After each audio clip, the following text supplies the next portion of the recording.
Hello, sports fans, and welcome to another edition of Scott Sports 101. I'm Scott Trella. We're going to talk uh, Guardians, and we're going to talk about the NBA Finals, the fact that they are the 2024 NBA champions. Guardians swept the Blue Jays. We're going to talk about the Cavs coaching search, talk about the Browns if we have time. Phil Dawson being inducted to the Browns Hall of Fame. We'll talk about the Stanley Cup Finals.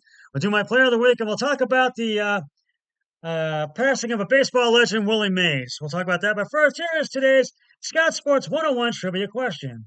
Who did Cleveland acquire as the player to be named later in the trade that sent CC Sabathia to the Milwaukee Brewers? I'll have the answer later on the podcast. Well, the NBA season is in the books, and the Boston Celtics are the 2024 NBA champions. Boston Celtics defeated the Dallas Mavericks in Game 5 last Monday, 106-88. Boston led just from the get-go, and Dallas just couldn't keep up. And Boston was out to one up there, losing Game 4 the previous week on Friday, the 14th.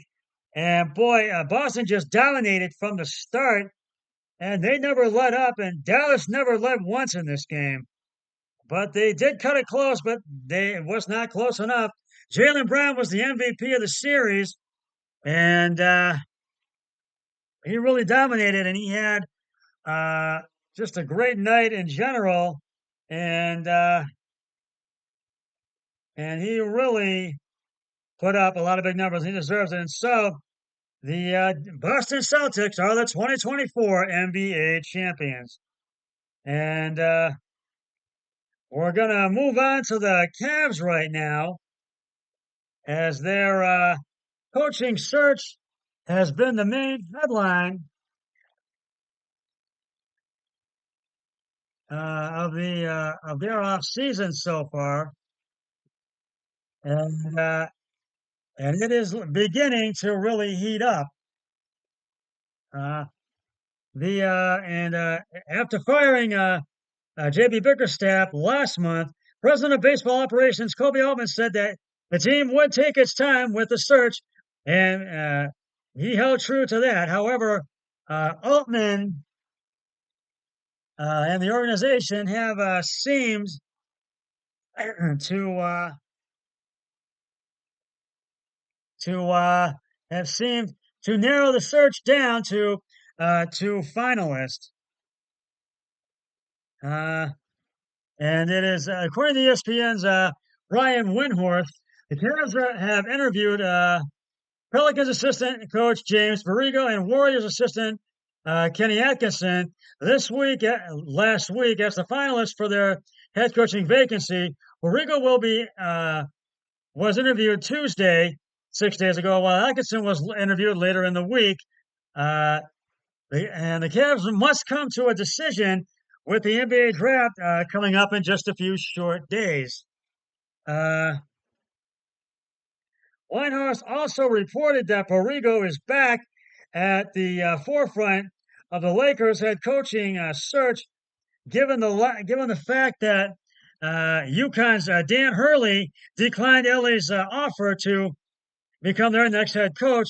Borrego is reportedly the only candidate to visit the Lakers as well. So if Cleveland wants him, they will have competition. Windhorst also reports that Borrego's candidacy with the Cavs is gaining momentum. Other candidates they are interested in are moving on elsewhere. So James Borrego, who they interviewed almost about 6 to 10 days ago, he's getting momentum in Cleveland. He's expected to interview there. He did interview early this past week, and as a potential leading candidate developing with the Cavs. Both Atkinson and Borrego bring head coaching experience to the table, which makes sense for a Cleveland team that is in win mode now, and Donovan Mitchell's looming long-term commitment. Both candidates are also offensive-minded, which has been a weakness of the Cavaliers for the past couple of seasons, and something that needs to be unlocked for them Atkinson, the current lead assistant head coach under Steve Kerr with the Golden State Warriors, served as the head coach of the Brooklyn Nets from 2016 to 2020. Atkinson exited the position after a contentious experience once the Nets brought in established all-star talent. Atkinson has experience uh, developing and coaching two current Cleveland Cavaliers, Caris LeVert and Jared Allen, for the last three seasons. Atkinson has served with the Warriors, learning under Kerr's ball movement and perimeter-based offense. As for Borrego, the former Charlotte Hornets head coach, has a resume with service across numerous organizations. Last season, Borrego joined the New Orleans Pelicans as their assistant head coach, reaching the playoffs for the first time in his coaching career. In his final season with the Hornets, Borrego led the team to top five offensive rating during LaMelo's his rookie year, and hiring Borrego could give the Cavaliers connections with multiple potential trade uh, and off-season, most notably Pelicans. And off-season free agent targets. Excuse me, this off-season, most notably Pelicans All-Star forward and reported Cleveland trade target Brandon Ingram. So at the start of Cleveland's coaching search, the Cavs interviewed a bevy of candidates, but Atkinson and Borrego were established as lead targets early in the process. The Cavs also gained permission to interview assistant coaches, including Miami Heat assistant Chris Quinn, Minnesota Timberwolves assistant and coach, and Ohio native Micah Nori. Cleveland's interest in Borrego and Atkinson show their intent to bring in a new leader with prior head coaching experience, rather than hiring another first-time coach. It looks like the Cleveland Cavaliers will have their new head coach hopefully within a few days, with the NBA draft coming up in just a few short days. And that means one major hole will have been already been filled this offseason ahead of the NBA draft. As I said, there is still looming uncertainty the future of this roster, but having a new coach is a useful first step in establishing a new culture and taking the leap to contention. So we will see who they hire, whether it be Borrego or Atkinson. We will get to the Guardians in just a moment. Right now, it's time to review the answer to today's Scott Sports 101 trivia question. And it's a Cleveland Guardians Major League Baseball trivia question. Who did Cleveland acquire as the player to be named later in the trade that sent CC Sabathia to the Milwaukee Brewers? And if you said Michael Brantley, you are correct. The list of choices, for the PTBNL was narrowed down to Brantley and Taylor Green. The Indians and Brewers agreed that if the Brewers reached the 2008 MLB postseason, the Indians could make the choice. Since the Brewers made the playoffs, the Indians got to choose. They chose Brantley, Matt Laporta, Zach Jackson, Rob Branson, and Rob Branson were all acquired in the initial transaction. And I will have another trivia question on my next podcast, so stay tuned for that. Now we're going to talk about the Guardians, and their bullpen just came through again today. And Stephen Kwan and Josh Naylor remained hot at the plate. And as the Guardians completed the sweep of the Toronto Blue Jays by the final score of 6-5.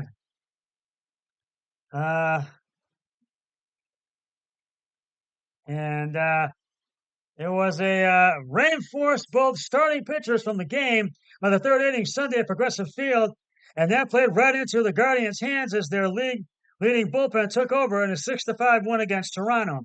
Stephen Kwan and Josh Naylor stayed hot at the plate, each delivering a solo home run in the fourth inning as Cleveland handed the Blue Jays their 13th loss in their last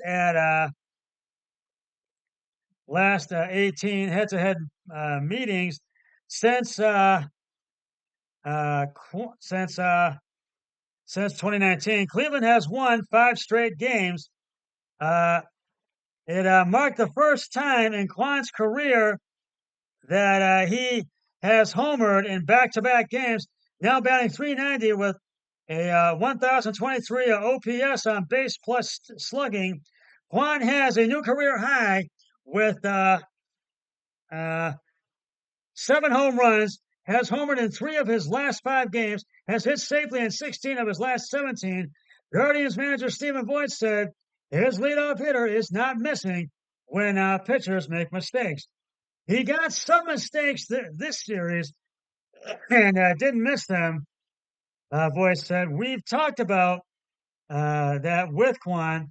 When he takes what the pitcher gives him, he's never trying to do too much, but when he recognizes a pitch he can drive, he's going for it, and he's not missing it.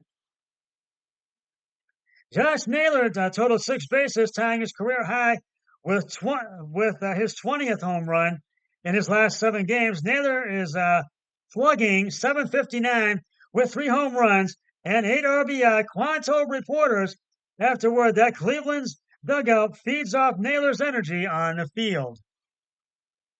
We can hear the sound of the bat, and we just know it's gone, Kwan said. Just watching him go around the bases, seeing what kind of celebration he is going to hit around second. He's got a whole bag of tricks with that. It's almost like we expect it every time he's up to the plate.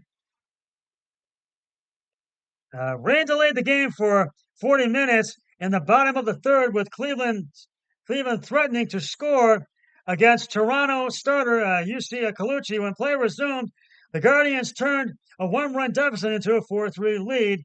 A Jose Ramirez leadoff single and Josh Naylor's double off the wall in right center put 2 runners on base before Bo Naylor drew a walk, and Daniel Cheeman lined an RBI single to left, cutting Toronto's lead to a run. Play was halted for a moment as Guardians manager Stephen Vogt and trainers tended to Josh Naylor, who's had his right arm stepped on by Blue Jays third baseman Addison Barger as he drove back into the bag following a brief examination. Naylor remained in the game, but umpires summoned the grounds crew minutes later as Jonathan Rodriguez faced Colucci with a bases loaded, nobody out, and a 2-2 count.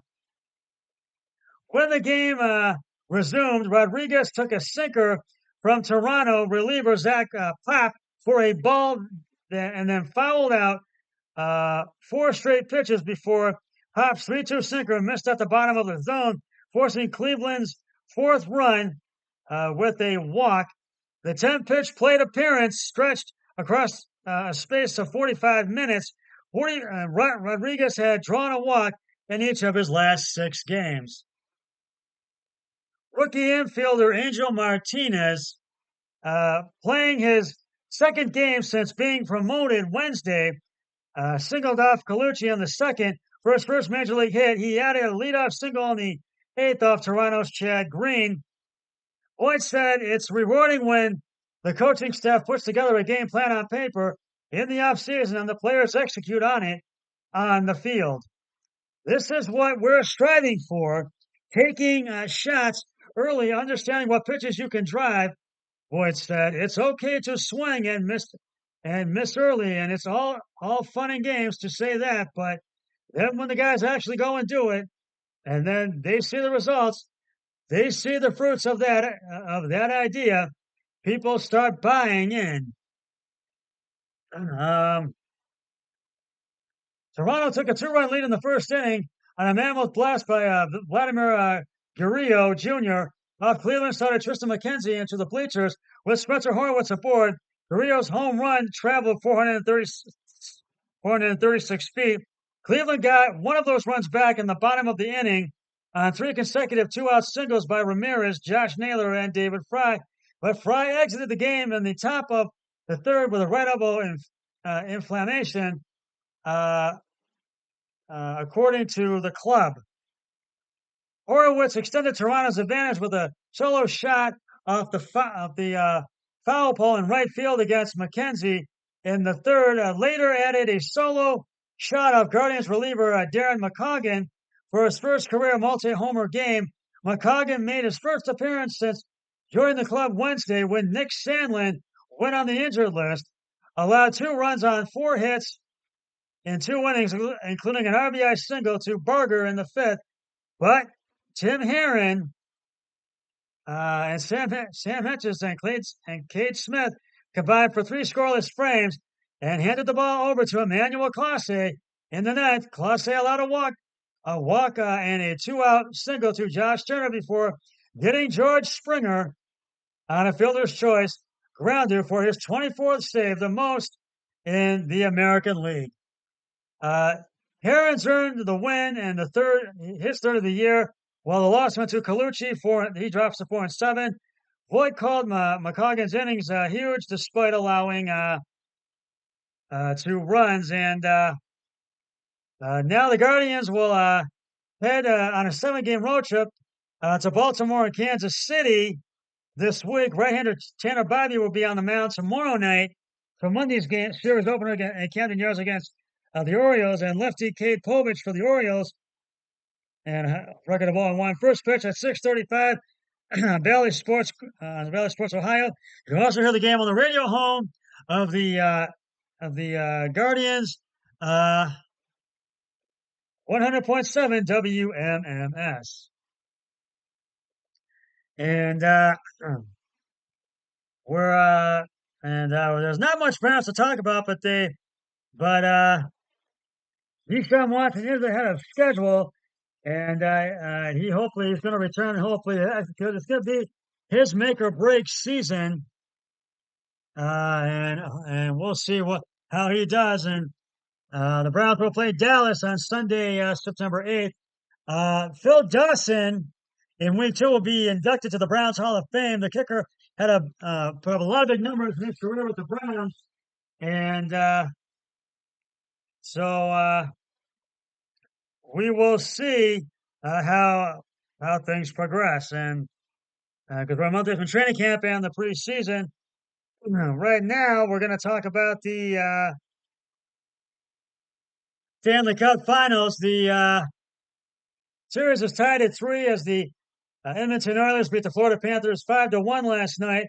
So they will play Game 7 tomorrow, and that will be in Florida. And we will know who the Stanley Cup champions are tomorrow. So we shall see. The baseball legend known as the Say Hey Kid, Willie Mays, has passed away at the age of 93. Mays had a legendary baseball career, and he really did. He was born in 1931, and he died in Paleto, California at the age of 93. And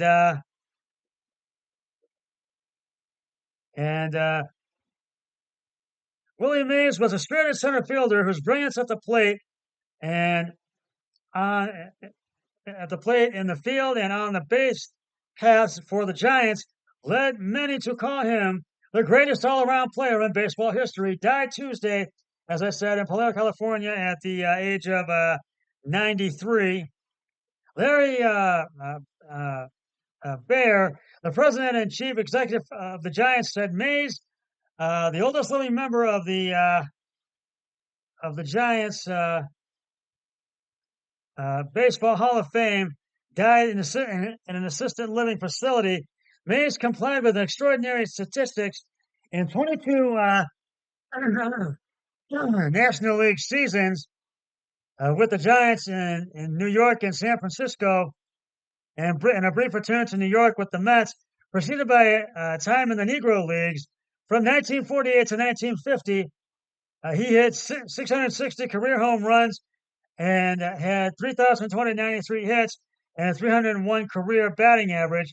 But he did more than versify the complete ball player. An exuberant style of play and an Emerson personality made Mays one of the games and America's most charismatic figures. A name that even people far afield from the baseball world recognize instantly as a national treasure, and that he is. Charles M. Schulz was a fan that Mays came up by the name in Schulz Peanuts comic strip. Asked to spell Mays in the spelling bee, Charlie Brown ventured Mays. Woody Allen's alter ego in Manhattan ranked Mays number 2 on his list of joys that made life worthwhile. Groucho Marx was number 1 in 1954. The R&B group, the Trenners, recorded "Say Hey," the Willie Mays song. When I broke in, I didn't know many people by name. By name, Mays once explained, so I would just say "Hey," and the writers picked that up. Mays propelled himself into the Baseball Hall of Fame with a thrilling flair, his cap flying up, and he chased down a drive or ran the bases. He had an open manner, friendly, vivacious, irrepressible. The baseball writer Leonard Kopetz said of the young Mays, whatever his private insecurities had projected a feeling that playing ball for its own sake was the most wonderful thing in the world. And New York embraced the son of Alabama, putting him on a pedestal with 2 others who ruled the city's center fields in an era when its teams dominated baseball. The Yankees had Mickey Mantle. The Brooklyn Dodgers had Duke Snider, and the Giants had number 24, a city not known for equanimity, loved to argue about which team slugger reigned supreme. Mays captured the ardor of baseball fans at the time. At a time when black players were still emerging in the major leagues, and segregation remained untamed in his native South. He was revered in black neighborhoods, especially in Harlem, where he played stickball with youngsters outside his apartment, St. Nicholas Place, not far from the Polo Grounds where the Giants played, and he was treated like visiting royalty. And the original Red Rooster, the original Red Rooster, one of Harlem's most popular restaurants in the day. President Barack Obama took Mays with him on his flight to the 2009 All-Star Game in St. Louis, telling him that if it hadn't been for the changes in attitude that African American figures like Mays, Jackie Robinson fostered, I'm not sure that I would get elected to the White House. Mays and Yogi Berra, who was cited up posthumously, were among 17 Americans whom Mr. Obama honored with the Presidential Medal of Freedom, the nation's highest civilian award, at a White House ceremony in November of 2015. And power and a lot of power. Mays played center field with a daring grace and basket catches made him at the hip of his throws and embodying power and precision and his over-the-shoulder snare to drive the deepest center field to a drive to deepest center field in the Polo Grounds during the 1954 World Series against the Cleveland Indians. Now the Guardians, followed by a sensational throw to second base. Is remembered simply as the catch. His frame seemed ordinary at first glance, 5 feet 11 inches, 180 pounds. But he had unusually large hands and outstanding peripheral vision, and complemented his speed in running down balls. And he was all steel. His back exceptionally muscular. Branch Rickey, the executive who helped break down the modern league's color barrier by signing Robinson to the Dodgers, evoked the young Mays in his book, The American Diamond, in 1965, recalling him propelling the ball in one electric flash off the Polo Grounds scoreboard on the face of the upper deck in left field for a home run. The ball got up there so fast, it was incredible. Rickey wrote, like a pistol shot, it would crash off the tin and fall to the glass below. Mays became a hero out west as well as after the Giants and the Dodgers decamped for California in 1958. Though he received the tepid reception from San Francisco fans at first, he flourished playing for them despite high wind and high winds. Fans despite the high winds and cold nights at Candlestick Park, when the Giants moved to their current home at Oracle Park in 2000, they unrevealed a 9-foot high bronze statue of Willie Mays. The ballpark's address number 24, Willie Mays Plaza. Mays' electrifying play and the intensity of his talents made statistics seem lifeless. Nonetheless, his achievements in the record books were extraordinary. He drove in more than 100 runs in 10 different seasons and scored more than 100 runs in 12 consecutive years. His 7,112 putouts as an outfielder ranked number one in Major League history. He had 637 more playing first base and won 12 Gold Glove Awards beginning in 1957, the year the honors were first bestowed. His 660 home runs are sixth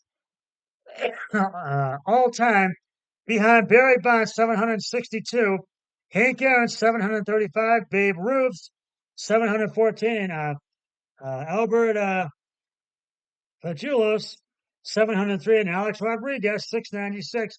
His 2,068 runs scored put him seventh on the career list, and his 1,909 runs batted in are 12th.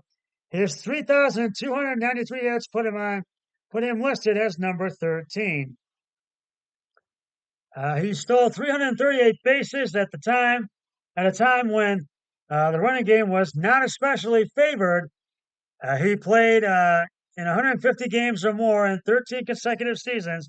In December 2020, Major League Baseball announced that the 7 Negro Leagues that operated between 1920 and 1948 would gain Major League status, in accord with that Mays' statistical totals with the 1948 Birmingham Black Barons of the Negro American League have been added to its major league totals. Mays totaled the National League. Mays was the National League's Rookie of the Year in 1951 and was named Most Valuable Player in 1954 and in 1965. He played on four pennant winning teams, the Giants in 1951, 54, and 62, and the Mets in 1973, but only one World Series champion, the 1954 Giants, who swept Cleveland. He was selected for 24 All-Star games and was the MVP of the game in 1963 and in 1968. An Associated Press poll of athletes, writers, and historians in 1999 voted him as baseball's second greatest figure behind Babe Ruth. Willie could do anything from the day, and he joined the Giants. Leo Durocher, his manager during most of his years at the Polo Grounds, said when Mays was elected to the Hall of Fame in 1979, his first year of eligibility, he never had to be taught a thing. The only other player who could do it all was Joe DiMaggio, but even DiMaggio bowed to Mays. Willie Mays is the closest to being perfect I've ever seen, he said. Willie Howard Mays Jr. was born on May 6th in Westfield, Alabama, near Birmingham. His parents were unmarried teenagers, and his father said to have been named for President William Howard Taft at a time when Taft's Republican Party was considered more sympathetic to the needs of black people and the Democrats. A steelworker and later Pullman porter, Willie Sr. was known as Cap for the graceful play in semi-pro baseball. Willie's mother, Annie Satterwhite, a former standout high school athlete in track and basketball, left the family when he was a baby and settled in Birmingham. She married there and had 10 children, but Mays kept in touch with her into his major league playing days. His father moved with him to Fairfield, another Birmingham suburb, when Willie was still young, and with his mother's two sisters, helped him raise. Mays became an all-around athlete at Fairfield Industrial High School, where he was taught by Angelina Rice, the mother of Condoleezza Rice, the future Secretary of State. In her memoir, Extraordinary Ordinary People 2010, Miss Rice wrote that Mays had remembered her mother telling him, "You're going to be a ball player. If you need to leave a little early for practice, you let me know." When Mays joined the Birmingham Black Barons of the Negro League in 1948, when 1948 DiMaggio was his idol, when we were kids in the South, we would always pick up one guy to eliminate Mays, and told Bob Herbert of the New York Times in 2000, Ted Williams was the best hitter, but I picked up Joe to pattern myself because he was such a great all-around player. Mays' death came as Major League Baseball was paying tribute to the Negro Leagues with a series of games at a ballpark where Mays began his career. The venerable Rickwood Field in Birmingham. Mays had been invited to attend, but said in a statement on Monday that he wouldn't be able to make the trip. "I'd like to be there, but I don't move as well as I used to," he wrote. His death was announced to the crowd during a game. Mays was signed in 1950 by a New York Giants scout, Ed Montague, who spotted him while scouting another player on the Black Parents. Mays hit 353 for the Giants Trenton team that year. At the time, so I will say this was just one of the greatest players of all time, and Willie Mays, he will definitely be missed. Willie Mays will. Willie Mays passed away at the age of 93. And that's just about I'm going to wrap it up for this edition of Scott Sports 101. I'll be back this week with one of my regular podcasts. But until then, always remember, be a team player each and every day in every way possible. So long, everybody. The Boston Celtics, the 2024 NBA champions. Congratulations, Boston. 3, 2, 1. I'm done.